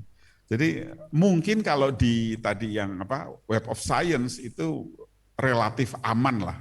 Atau mungkin kalau di natural science itu hakul yakin. Ya. Tapi kalau di Scopus itu walaupun Q1, Q2, Q3, Q4 ya memang Q1, Q2 apalagi SJR-nya tinggi itu it's okay ya. Tapi yang namanya engineering untuk meningkatkan SJR itu juga kadang-kadang bisa juga dilakukan ya. Jadi penjelasannya kira-kira demikian. Jadi Q1 itu tidak full nilainya. Belum tentu, bukan tidak, tapi belum tentu full. Izin Jih, matur nuwun. Terima Case-nya kasih. ini Q1 dengan komunikasi berproses 10 bulan, Prof. Oh, 1 bulan? 10 bulan. Oh, 10 bulan. Oh, itu melalui proses review yang ketat ya. Ya itu ada peluang, Pak. Kalau seperti itu ada peluang maksimal nilainya. Jadi kalau nilainya kan range-nya antara 30 ke 40. Jadi sebetulnya nilai jurnal internasional bereputasi maksimal 40. Tapi biasanya yang terjadi di lapangan di kisaran 30 ke 40 ya. 35, 36, 37 ya. Tapi ada peluang Pak Lambang, ada peluang Q1 yang Bapak sampaikan tadi. Bapak sedang berproses di jurnal itu, sudah berproses di sudah diterima, Prof. Belum. Oh ya luar biasa belum terbit, Pak. Belum terbit. Ya. Berapa kali Pak proses reviewnya? Proses reviewnya itu 5 kali, Prof.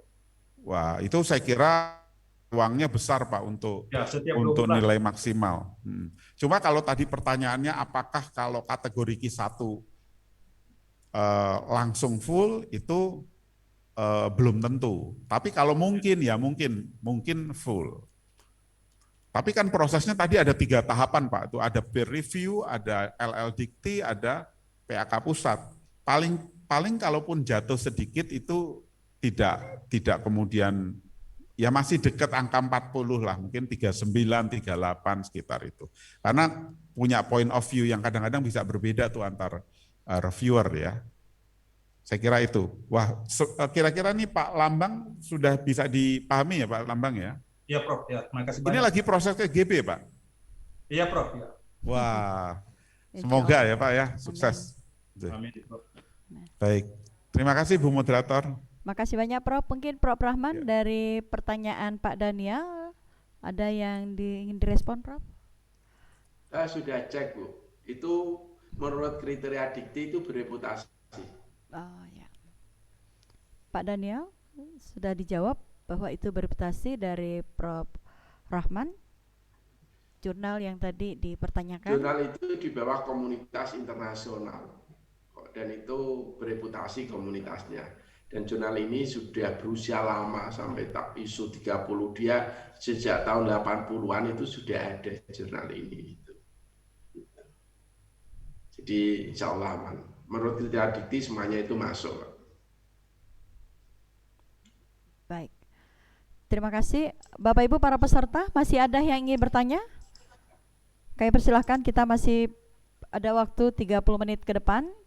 Kami persilahkan kepada Bapak Ibu mungkin dari penyampaian narasumber, bagaimana sih strategi kita di dalam mengolah tulisan kita, insya Allah bisa lolos pada jurnal ilmiah bereputasi internasional. Ada yang ingin bertanya? Kalau dianggap cukup, baik. Bapak Ibu, kedua narasumber yang kami banggakan, mungkin sebelum kita bersama menutup kegiatan kita pada siang hari ini, kami mohon perkenan pada Prof. Abdurrahman dan juga Prof. Heru bisa memberikan closing statement masing-masing 10 menit. Dan untuk yang pertama kami persilahkan kepada Prof. Abdurrahman. Silahkan Prof. Lama banget tuh closing statement-nya. Oke, gini. Penguatan Prof. Apa namanya? Ya, oke lah. Nah, pertama gini, saya katakan gini, saya pernah mengalami sebagai dosen pemula, seperti Bapak Ibu semuanya ya, yang mungkin yang awal-awal, bukan seperti Pak Lambang yang sudah mau guru besar. Ketika awal, apalagi yang belum pernah berproses submit artikel ke jurnal internasional, maka itu akan dihantui dengan pikiran-pikiran negatif ya. Kalau bahasa vulgarnya ya akan digoda dengan godaan-godaan setan supaya kita itu tidak berani mensubmit atau tidak berani menulis artikel. Oleh karena itu maka harus berani ya, manufacturing hope, harus menciptakan suatu harapan, dan hidup itu akan indah ketika kita punya harapan. Yakinlah ya, terutama dosen-dosen muda, adik-adik saya. Nanti kalau Anda itu punya paper sudah disubmit, maka bangun tidur itu Anda akan ada harapan. Oh, ini kira-kira sudah sampai mana ya, sehingga itu berani ya. Lah di akhir ya, saya ini cerita ilmu yang saya peroleh dari guru saya. Sehingga ini kalau Anda mengikuti ini ada sanad keilmuannya, ada transmisi keilmuannya. Dulu guru saya itu ya, beliau itu tidak mau mengoreksi disertasi saya. Nggak mau. Tapi ketika saya punya data, itu disuruh untuk mempublikasikan paper artikelnya di jurnal. Ini Tahatus Binima, Pak. Saya pas S3 dapat hampir sekitar 25 artikel, Pak. Itu pun di jurnal yang Thomson semuanya. Bukan saya yang hebat, tapi profesor saya yang hebat karena beliau editor di berbagai jurnal, sehingga ya mudah saja. Beliau itu pinternya gini, Pak. Dia itu mengalihkan ya ini untuk menumbuhkan keberanian kita, dan berani submit itu tidak ada ruginya. Itu endingnya gitu. Tapi saya cerita aja. Setiap kali saya punya data, Pak, itu Pak Rohman silakan hantar. Jadi pagi itu saya serahkan ke beliau, sore sudah selesai dikoreksi karena belum mungkin koreksi hanya dari sisi bahasa aja gitu. Oke, sore terus saya hantar. Terus gitu. Saya sekolah S3 2 tahun 5 bulan.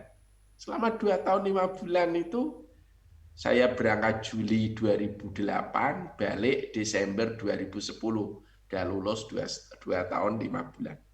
Lah, ketika saya menyusun disertasi itu, apa yang dikatakan gini, Pak Rohman dulu komentar dari reviewer itu jadikan satu itu sebagai modal untuk perbaikan disertasi Anda.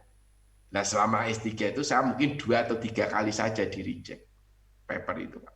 Ketika di reject itu enak, komentar guru saya bilang gitu, Pak Rohman, itu komentar rejection dari reviewer, itu nanti masukkan sebagai pembahasan dari disertasi. Hebatnya dia yang futuristik, mengalihkan pekerjaan beliau ke seorang reviewer karena tahu bahwa reviewer itu mesti lebih ahli, karena reviewer itu mempunyai keyword-keyword tertentu.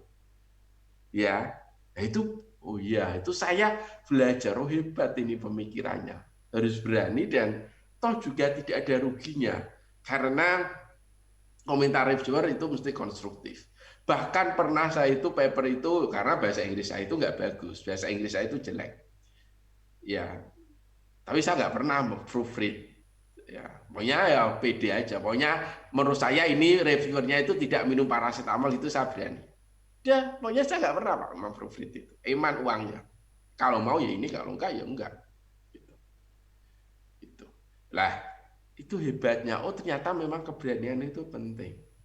Ya, gitu. Dan saya itu kadang orang sebaiknya gitu ya. Reviewer itu kan orang kok sebegitu baiknya.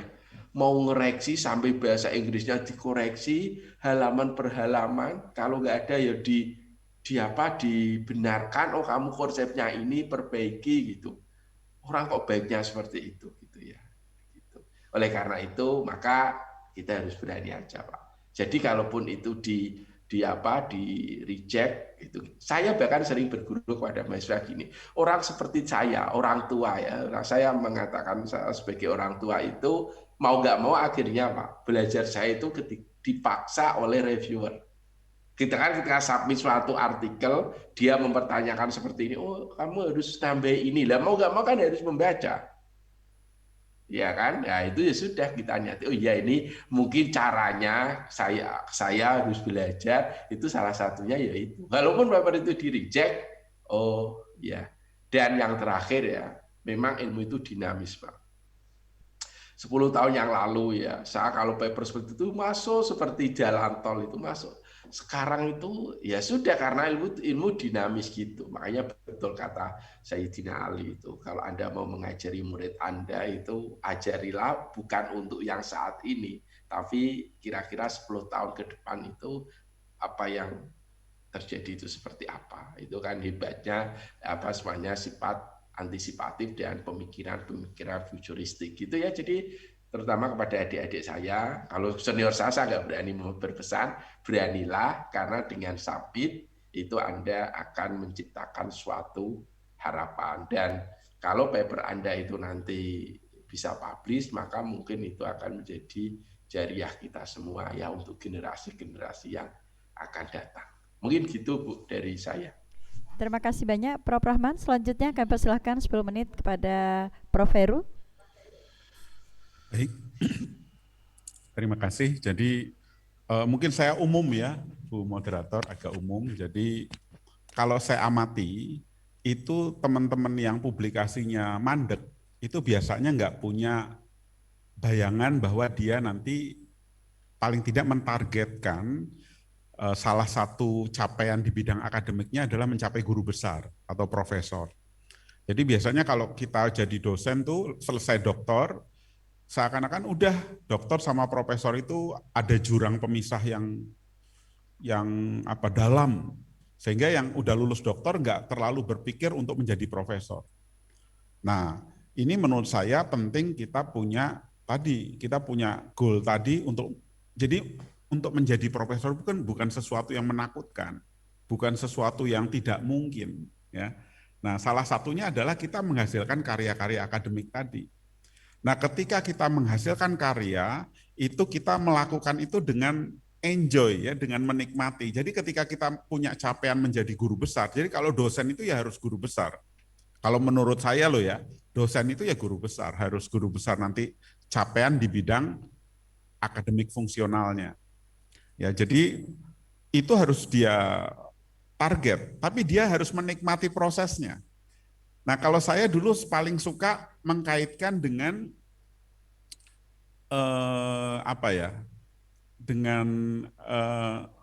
visi di kampus ya. Kalau di UMY ada unggul dan Islami ya. Atau kalau UGM ada menjulang dan rutit, ya mungkin seperti itu ya. Nah, ini saya kira bagaimana itu kemudian diterjemahkan secara individual pada kita. Jadi unggul, Islami, lalu kita dalam riset seperti apa? Ini kalau kita internalisasikan itu, kadang-kadang kan kita kehilangan roh, ya spiritualitas dalam bekerja. Ini yang membuat kita kemudian melakukan sesuatu seperti ikut-ikut aja, ikut arus, bahkan kemudian akhirnya terjebak pada aktivitas teknis, ya. Bahkan ketika mengajar ya udah mengajar, nggak berpikir bahwa apa yang kemudian harus dia capai. Ya. Nah ini saya kira harus dia kembangkan tadi. Misalnya bagaimana kalau saya menjadi dosen, ya harus jadi dosen yang unggul dan Islami. Kalau bahasa dari dikti itu, dosen itu adalah seorang pendidik profesional dan researcher. Nah ini harus unggul dalam hal tadi sebagai pendidik ya dan sebagai researcher, sebagai peneliti. Dan kalau tadi ada tambahan Islami, maka bagaimana internalisasi nilai-nilai itu. Ini saya kira menjadi hal yang penting. Bahkan saya dulu memang mentarget, waktu saya begitu jadi dosen pertama kali, saya menulis di buku saya, itu sebelum 10 tahun saya sudah GB. Karena saya waktu itu merasa rugi. Merasa ruginya kenapa? Saya dulu sudah bekerja sebagai MT ODP di bank besar, bank BUMN besar. Saya 2 kali di Bank Mandiri dan di Bank BNI, di Program Officer Development Program. Lalu begitu saya menjadi dosen, kan saya paling tidak udah 5 tahun berada di industri. Lalu saya pengen ketika jadi dosen ini ya saya karirnya jangan sampai tertinggal dengan teman-teman seangkatan saya yang sudah sejak awal meniti karir sebagai dosen. Lalu saya waktu itu mentargetkan 10 tahun saya harus guru besar. Ya alhamdulillah tidak sampai 10 tahun karena saya dulu masuk sudah usia 29 jadi dosen. Itu di usia 38 saya dapat GB waktu itu. Itu proses untuk ke sana pun bertahap. Jadi waktu itu 2 tahun pertama saya memahami career path dosen, ya, jalur karirnya. Lalu kemudian saya mulai suka mengikuti call for paper.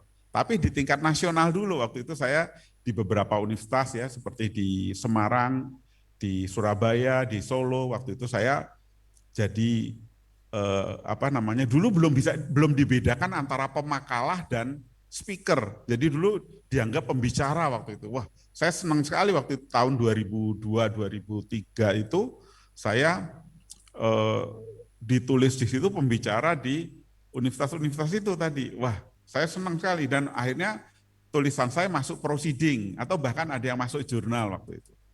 Lalu saya mulai merubah target setelah saya 3 tahun asik di situ, walaupun saya tetap menjalankan tugas mengajar. Lalu saya mulai menaikkan target untuk call for paper-nya itu di luar negeri. Ya. Pertama kali saya di NUS, di National University of Singapore, lalu di Taiwan, lalu di Melbourne, di Monash University dan lain-lain. Dan bahkan yang di salah satu yang di Taiwan itu dapat salah satu paper terbaik yang saya masuk ke jurnal Q2 Scopus dan saya nggak tahu bahwa itu Scopus waktu itu. Jadi ini kita punya satu apa yang mau kita raih itu ditulis. Jadi yang kita tulis itu membuat sesuatu yang abstrak di masa depan itu lebih konkret sehingga day to day activities kita lebih kelihatan ya. Dan saya kaget sekali ketika satu saat waktu itu di kampus saya profesor pertamanya dulu kan almarhum, mungkin Bapak Ibu tahu, salah satu ketua Muhammadiyah, Profesor Yunahar Ilyas. Waktu itu ketika pengukuhan saya hadir, dan saya menyaksikan itu kok tiba-tiba seperti feeling sendiri ya, saya agak merinding waktu itu, saya merasakan ini tahun depan kelihatannya saya GB. Padahal waktu itu saya belum lama selesai doktor. Usia saya masih 36 waktu itu. Dan betul ya 36-37 dan betul waktu itu saya sudah setelah setahun itu saya mengajukan GB dan akhirnya turun waktu itu. Nah ini sebetulnya pikiran kita kalau kita bicara law of attraction ya, pikiran perasaan kita, apalagi kita dukung dengan spiritualitas, dengan doa dan sebagainya, itu akan bisa mempercepat sebuah proses. Bahkan waktu itu ya Saya juga nggak kenal siapa reviewernya dan sebagainya. Ya, yang saya heran dulu, teman saya itu ngurus LK bisa 4 tahun. Borangnya, berkasnya itu nggak bergeser-geser, bahkan nggak ketemu di pusat. Itu saya 6 bulan itu turun itu GB. Jadi saya nggak ada yang saya kenal sama sekali. Ini saya kira ini komunikasi kita dengan, ya kita berusaha lah. Pokoknya kita kalau yang di atas itu memang meridhoi, itu insya Allah segala sesuatu jadi lebih mudah ya, pasti lebih pasti itu realitasnya. Ya tinggal kita bagaimana menikmati proses. Menikmati proses itu apa? Menikmati proses itu karena kita, orang yang menikmati proses itu artinya orang menyukai apa yang dia lakukan. Ini sebetulnya orang yang bersyukur. Orang yang bersyukur ini kalau bahasanya Prof. Abdul Rahman ya, menurut ayat Quran itu rahmat Allah itu berlipat-lipat. Jadi kita bersyukur. Nah bersyukur itu harus jadi habit nih untuk para dosen. Melakukan apapun, teaching, research, itu bersyukur. Bersyukur itu bisa, atau bersyukur itu harus di-create secara inovatif oleh setiap individu.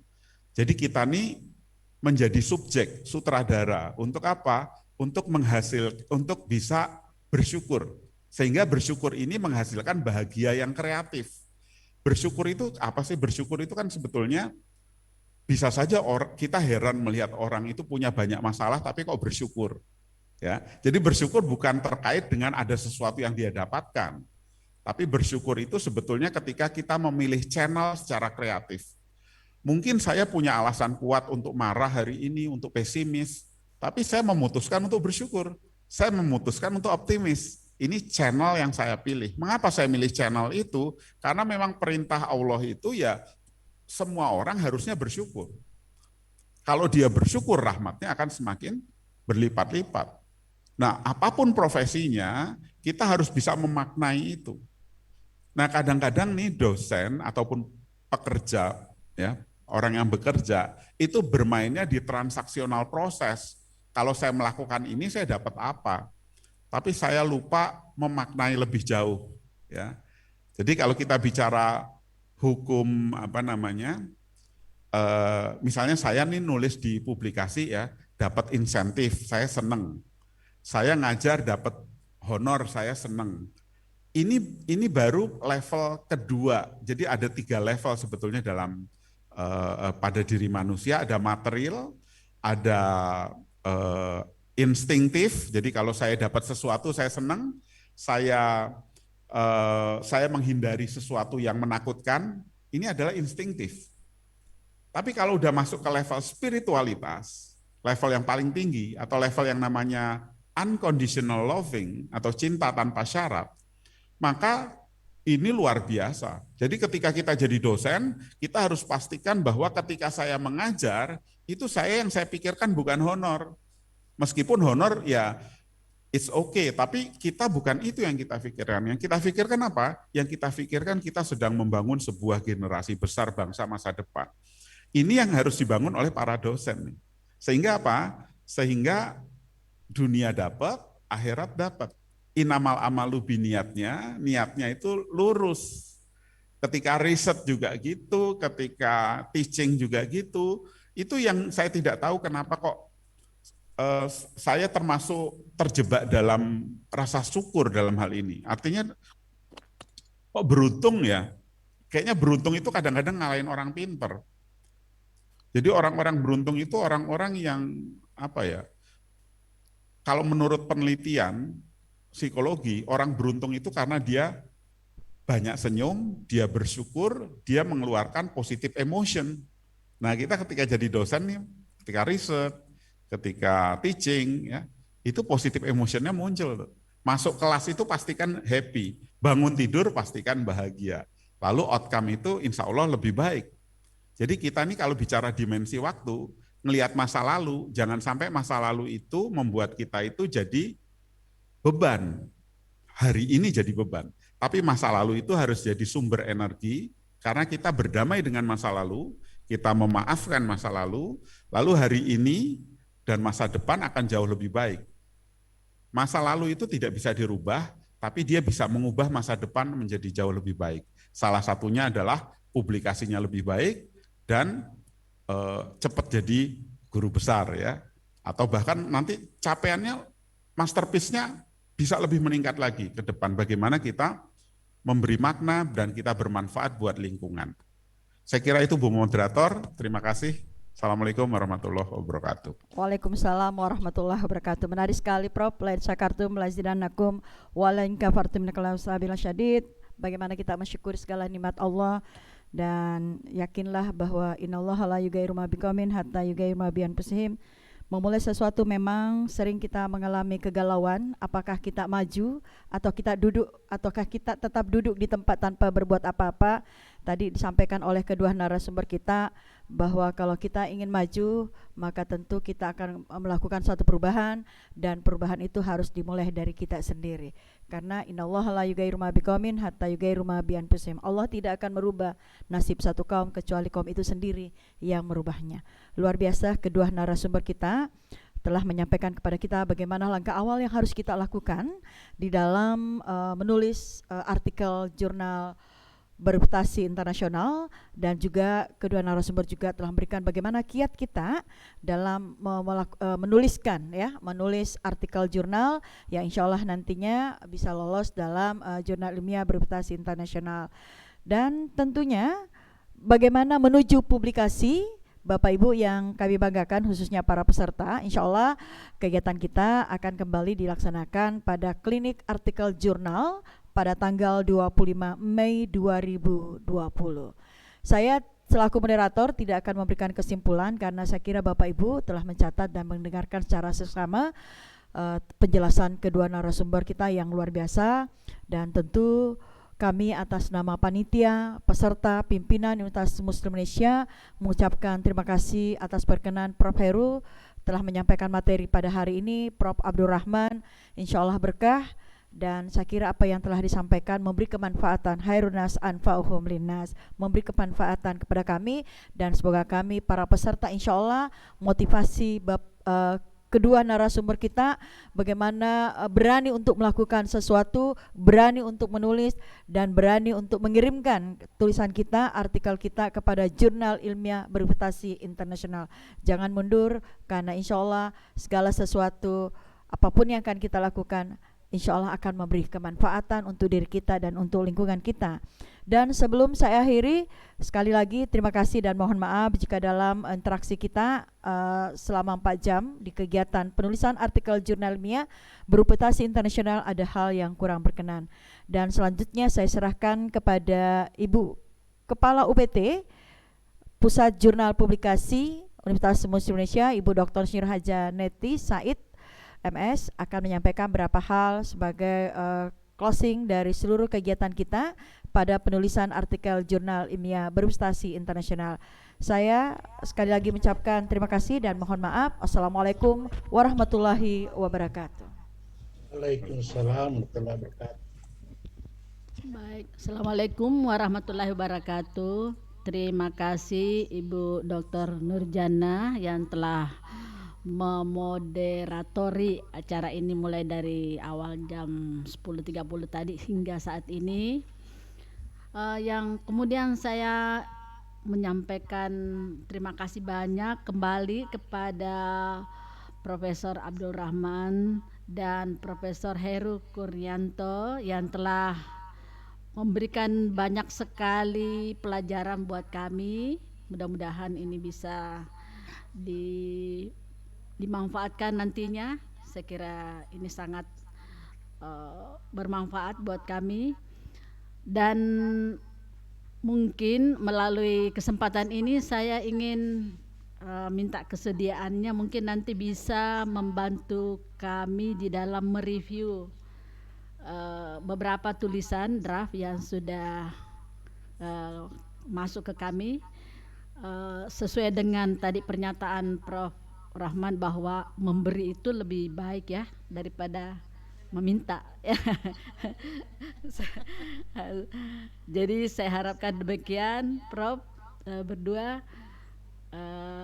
Terima kasih sekali lagi juga kepada peserta semua, Bapak Ibu yang setia sampai akhir acara ini. Kami mengundang untuk bergabung nanti pada tanggal 25 Mei dengan narasumber yang berbeda. Ya, saya kira demikian sebagai penutup. Wabillahi taufiq wal hidayah. Wassalamualaikum warahmatullahi wabarakatuh. Waalaikumsalam warahmatullahi wabarakatuh. Warahmatullahi wabarakatuh. Barakallah, Prof. Heru. Sama-sama Ya. Pak.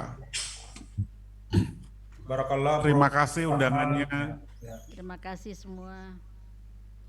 Bu Neti, Bu Nur Jana, Terima kasih nuwun. Prof. Ya. Iya. Selamat Prof, selamat Prof. Mudah-mudahan Pak bisa Lambang. ketemu Ya. di lain kesempatan. Terima kasih banyak, Prof. Ya, sama-sama. Terima kasih, Prof. Sama-sama. Atas pencerahannya, makasih Prof.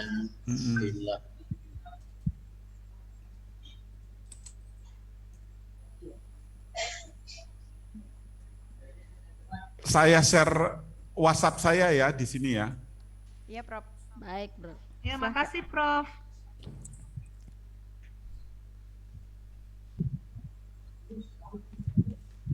Pamit dulu ya Bapak Ibu ya. Semoga suatu saat ketemu lagi. Amin. Makasih banyak, Prof. Mudah-mudahan bisa Terima kasih banyak. secara langsung ke Umi, Prof. Kasih Nomor Prof. WhatsApp-nya, Prof.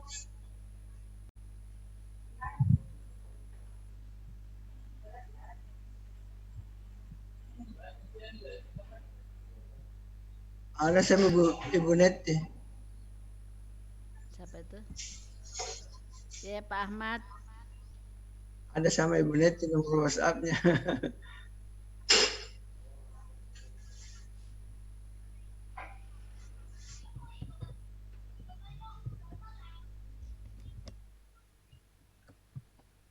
Terima kasih banyak Ibu, Bapak, izin live. Assalamualaikum warahmatullahi wabarakatuh. Salam warahmatullahi wabarakatuh. Terima kasih semua. Assalamualaikum warahmatullahi wabarakatuh. Salam warahmatullahi wabarakatuh.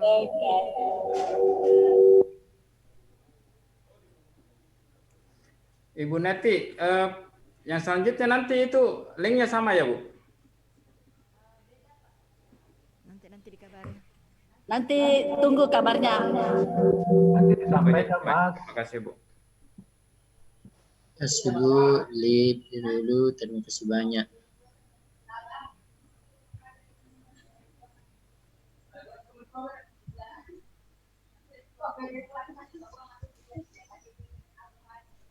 Allahu Akbar. Akhirnya selesai.